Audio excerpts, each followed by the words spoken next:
Newcastle United's very modest net spend over the last decade or so has been a constant source of frustration among supporters in the North East. Remarkably, the signing of Michael Owen for £16.8 million way back in 2005 still stands as the biggest fee ever forked out by the six-time FA Cup winners. The club has suffered 2 relegations from the Premier League in the last 10 years, finding themselves in a relegation scrap once more this term, and it is their willingness to sell their best players and lack of ambition in the transfer market that many fans feel is to blame for that lack of success. Newcastle are the latest team that we have done a video like this about, and as always, let us know in the comments which teams you'd like to see us look at next.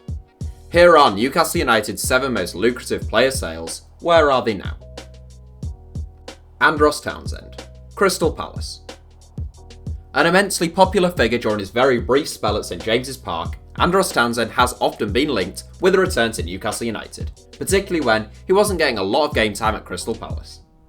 The former England and Tottenham man joined Newcastle for £12 million in January 2016, but despite his impressive displays, Rafa Benitez was unable to guide the team out of the relegation zone.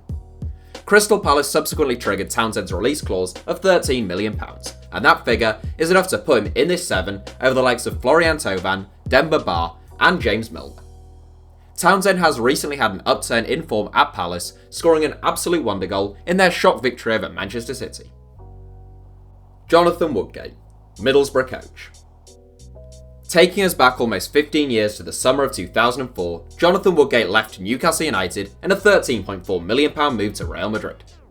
Woodgate's time in Madrid is often mocked and derided, thanks in no small part to a dreadful debut in which he scored an own goal and was subsequently sent off, but the Englishman was no laughingstock. An excellent centre-back at his best, Woodgate didn't look out of place when he got a run of games at the Bernabeu. He just fell victim to a string of unfortunate injuries. Having retired from the playing side of the game 2.5 years ago, Woodgate is now working as a first-team coach under Tony Pulis at Middlesbrough. Yohan Cabaye, Al Nassr. Another player who left Newcastle United for a side competing in the Champions League, Yohan Cabaye was brilliant in his 2.5 years at Newcastle United. A classy central midfielder who pulled the strings in the Magpies midfield under Alan Pardew, the French international departed for PSG in January 2014. That deal was worth £19 million, and Cabaye never really became a mainstay in Laurent Blanc's side. He returned to England with Crystal Palace in 2015, but after 3 seasons and over 100 appearances, he joined Arabian Gulf League outfit Al Nassr last summer. Georginio Wijnaldum, Liverpool. A man who was a little bit hit and miss during his single season at St James's Park, when Wijnaldum was on it, he was really on it, memorably scoring 4 goals in a single game for Newcastle against Norwich. Despite his inconsistencies, Wijnaldum ended the season as Newcastle's top scorer, and Jurgen Klopp had seen enough to sign the Dutchman for an initial £23 million and a potential £25 million. It has proved to be a smart piece of business, and now playing in a more box-to-box role with increased defensive responsibility, Wijnaldum is an important player at Anfield. Alexander Mitrovic, Fulham. Another player who divides opinion among Newcastle United fans, a number of supporters felt that Mitrovic was a liability in terms of his discipline, and never showed much in a Newcastle shirt. There is also a large cross-section of the club supporters who found it utterly dumbfounding that they would sell a striker who's banging form given the club's obvious weakness in that area themselves.